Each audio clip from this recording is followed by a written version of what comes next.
ফুলকো ফুলকো চালের আটার রুটি রেসিপি আজ আমি নিয়ে এসেছি। আশা করছি আপনাদের উপকারে আসবে। প্রত্যেকটা রুটি কিন্তু খুব ভালো করে ফুলবে এমন রেসিপি নিয়ে এসেছি। অনেকে চালের আটার রুটি বানাতে পারেন না, এই রেসিপিটি দেখলে আশা করছি আপনাদের কাজে আসবে।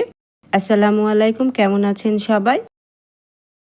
নরম তুলতুলে চালের আটার রুটি কিভাবে তৈরি করতে হয় সেই টিপসও আজ আমি শেয়ার করতে চলেছি।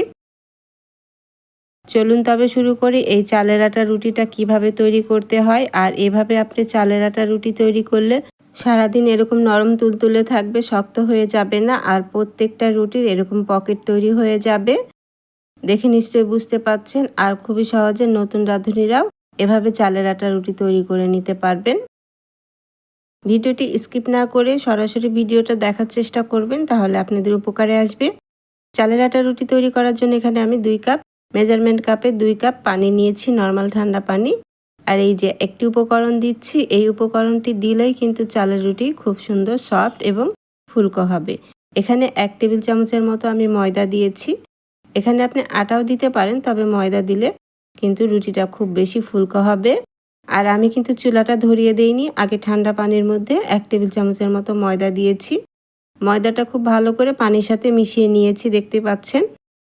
ময়দাটা দেওয়ার পরে কিন্তু চুলাটা ধরানো যাবে না, আগে ঠান্ডা পানির মধ্যে ময়দাটা খুব ভালো করে মিশিয়ে নিতে হবে।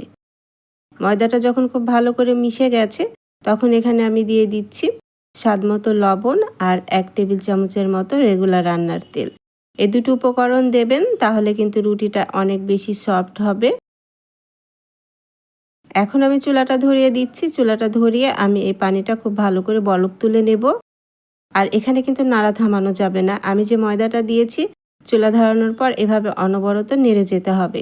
তাছাড়া কিন্তু ময়দাটা দলা পেকে যাবে, তখন কিন্তু রুটিটা সফট হবে না।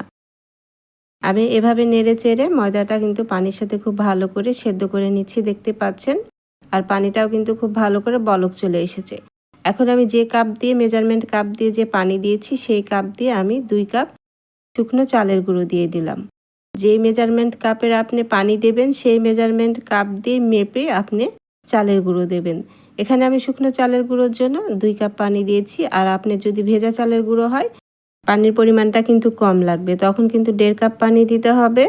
আর এভাবে নেড়েচেড়ে খুব ভালো করে পানির সাথে আটাটা মিশিয়ে নিয়েছি, দেখতে পাচ্ছেন। আর চুলার আঁচটা কিন্তু এখন আমি মিডিয়াম করে দিয়েছি। চুলার আঁচটা কিন্তু আর বাড়িয়ে রাখা যাবে না। মিডিয়াম লো করে দিয়ে আমি এখন ঢেকে 1 মিনিটের মতো সেদ্ধ করে নিয়ে তারপর চুলাটা বন্ধ করে দেব।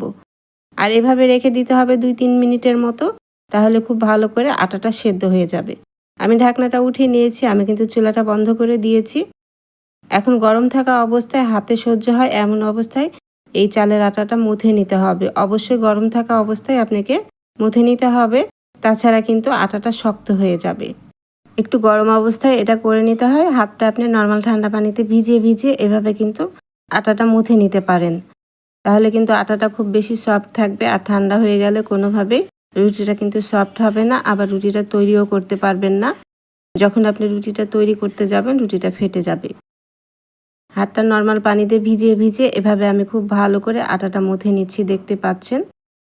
আর এই চালের আটাটা যতটা ভালো করে মুথে নেবেন, রুটি কিন্তু ততই বেশি সফট হবে। দেখে নিশ্চয়ই বুঝতে পাচ্ছেন আমার হাতটা লাল হয়ে গেছে, তার মানে আটাটা কিন্তু গরম আছে। গরম অবস্থায় আপনাকে মুথে নিতে হবে। আমি খুব ভালো করে মুথে নিয়েছি, দেখতে পাচ্ছেন। সফট একটা ডো তৈরি হয়ে গেছে। আর খুব বেশি চাপাচাপি করে মথা যাবে না, তাহলে কিন্তু আটাটা আবার শক্ত হয়ে যাবে। এভাবে মুথে নিয়েছি, এখন কিন্তু ঢেকে রেখে দিতে হবে। যখন আপনি রুটি তৈরি করবেন, একটা করে লেচি কেটে নিয়ে আবারও ঢেকে রেখে দেবেন, তাছাড়া আটাটা ড্রাই হয়ে যাবে, তখন কিন্তু রুটি বেলার জন্য সমস্যা হয়ে যাবে। কিচেন টাওয়াল দিয়েও আপনি ঢেকে রেখে দিতে পারেন, অথবা যে কোনো একটি পাত্র দিয়ে ঢেকে রেখে দেবেন। এখন আমি রুটিটা কিন্তু বেলে নেব। আমি ছোট লেচি কেটে নিয়ে এভাবে মুথে নিচ্ছি। যতবার আপনি রুটি তৈরি করবেন, ততবার এভাবে বেলনার মধ্যে আটাটা আবারও মুথে নেবেন, তাহলে রুটিটা খুব বেশি সফট হবে। আর যখনই রুটিটা বেলবেন, তখন কিন্তু আপনি চালের আর গুঁড়ো দেবেন না, ময়দা অথবা আটা দিয়ে বেলবেন। যদি আপনি চালের গুঁড়ো দিয়ে এভাবে রুটিটা বেলে নেন, তাহলে কিন্তু রুটিটা বানানোর সময় চালের গুঁড়োটা পুড়ে যায়। সেজন্য এখানে ময়দা অথবা আটা দিয়ে রুটিটা বেলে নেবেন। আর চালের আটার রুটি কিন্তু একটু পাতলাই হয়। চালের আটার রুটি যদি আপনি মোটা করেন, খেতে কিন্তু ভালো লাগে না।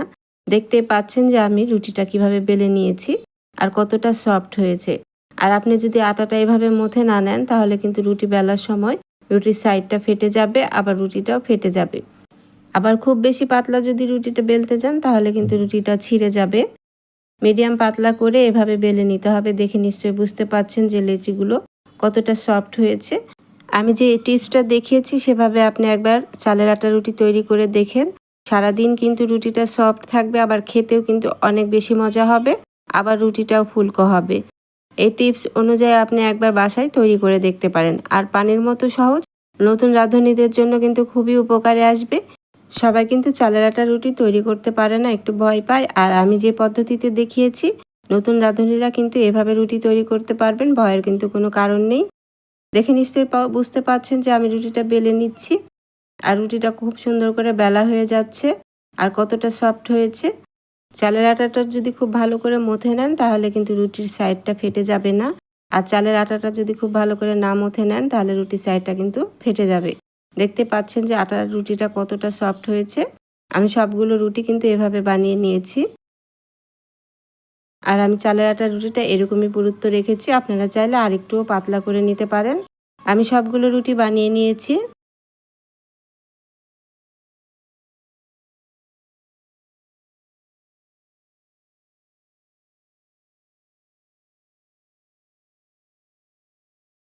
এখন রুটিগুলো আমি সেঁকে নেব। সেজন্য একটি ফ্রাই প্যান বসিয়ে দিয়েছি আর ফ্রাই প্যানটা খুব ভালো করে গরম করে নিয়েছি। আর চুলার আঁচটা মিডিয়াম রেখেছি। রুটিটা দেওয়ার সাথে সাথে কিন্তু আপনাকে রুটিটা উঠিয়ে নিতে হবে। রুটিটা যখন 30 সেকেন্ড হয়ে যাবে তখন আরেক পাশটা এভাবে উল্টিয়ে দেবেন।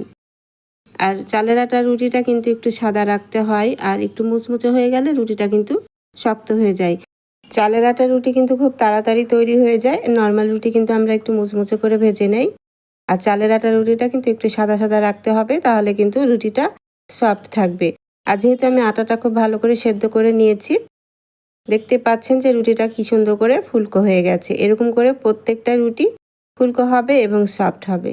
এক পাশটা দিয়ে আপনি 30 সেকেন্ড রেখে আবারও আরেক পাশটা উল্টিয়ে দেবেন। কিছুক্ষণ অপেক্ষা করার পর আরেক পাশটা উল্টিয়ে দেবেন। এভাবে উল্টে পাল্টে ভেজে নেবেন। অনেকে কিন্তু রুটি ভাজার পদ্ধতিটা জানে না। আর আমি যে পদ্ধতিটা দেখিয়ে দিয়েছি এভাবে যদি আপনি রুটিটা ভাজেন তাহলে রুটিটা কিন্তু খুব বেশি ফুলকো হবে। চালের আটার একটি রুটি তৈরি করতে আপনাকে 30 থেকে 40 সেকেন্ডের মতো সময় লাগবে, এর থেকে বেশি সময় লাগবে না।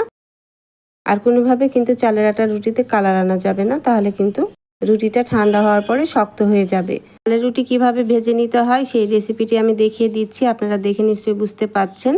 খুব সহজভাবে কিন্তু রুটিটা ভাজা হয়ে যাচ্ছে। আর চালের আটার রুটি ভাজারও একটা নিয়ম আছে, নিয়মটা আমি আপনাদের দেখিয়ে দিচ্ছি। এভাবে আপনারা রুটিগুলো ভেজে নেবেন। প্রত্যেকটা রুটি কিন্তু আপনাদের ফুলকো হবে। এক পাশটা 30 সেকেন্ডের মতো জাল করে নিয়ে আরেক পাশটাও 30 সেকেন্ডের মতো জাল করে নিতে হবে। তারপরে উল্টিয়ে দিলে এমনি এমনি ফুলে আসবে। আর চুলার আঁচটা আপনাকে একবারে মিডিয়াম করে রাখতে হবে। চুলার আঁচটা কিন্তু খুব বেশি বাড়িয়ে দেওয়া যাবে না। আর আমি দেখতেই পাচ্ছেন নিশ্চয়ই যে আটাগুলো পুড়ে যাচ্ছে না, যেহেতু আমি চালের গুঁড়ো দিয়ে আমি রুটিটা বেলে নিইনি। আমি আটা বা ময়দা দিয়ে বেলে নিয়েছি। এভাবে বেলে নেবেন, তাহলে কিন্তু ফ্রাই প্যানে কোনো রকম মুছামুছির ঝামেলা নেই। আমি এভাবে সম্পূর্ণ রুটিগুলো বানিয়ে নিয়েছি। আর দেখতেই পাচ্ছেন প্রত্যেকটা রুটিতেই কিন্তু পকেট তৈরি হয়েছে। তার মানে প্রত্যেকটা রুটি ফুলকো হয়েছে এবং সফট হয়েছে। সবগুলো রুটি আমি তৈরি করে নিয়েছি। দেখতে পাচ্ছেন কতটা সফট হয়েছে। আর এই রুটিটা সারাদিন রেখে দিলেও সফট থাকবে, কোনোভাবেই শক্ত হয়ে যাবে না। আমি যে টিপসগুলো দেখিয়েছি সেই টিপসগুলো ফলো করে আপনি চালের আটার রুটি বানিয়ে নিতে পারেন। আশা করছি আজকে আমার এই টিপসগুলো নতুন রাঁধুনিদের জন্য উপকারে আসবে। আর এই গরম গরম চালের আটার রুটি, নেহারি, গরুর গোশত অথবা ডাল সব কিছু দিয়ে খেতে অসম্ভব মজা লাগে। আজ বিদায় নেব। যারা আমার ইউটিউব চ্যানেলটি সাবস্ক্রাইব করেছেন তাদেরকে অসংখ্য ধন্যবাদ জানাচ্ছি। আর যারা আমার ইউটিউব চ্যানেলটি এখনও সাবস্ক্রাইব করেননি তারা আমার ইউটিউব চ্যানেলটি সাবস্ক্রাইব করে দিতে পারেন নতুন নতুন ও সহজ রেসিপি দেখার জন্য। আর যারা ফেসবুক পেজ থেকে দেখছেন তারা অবশ্যই আমার ফেসবুক পেজটি ফলো দিয়ে রাখবেন ও একটি লাইক, কমেন্ট, শেয়ার করে দেবেন। আজ বিদায় নিচ্ছি। চলে আসবো আবার অন্য কোনো নতুন ও সহজ রেসিপি নিয়ে। আল্লাহ আপনাদের ভালো রাখুন, সুস্থ রাখুন, ভালো থাকবেন সবাই। আল্লাহ হাফিজ।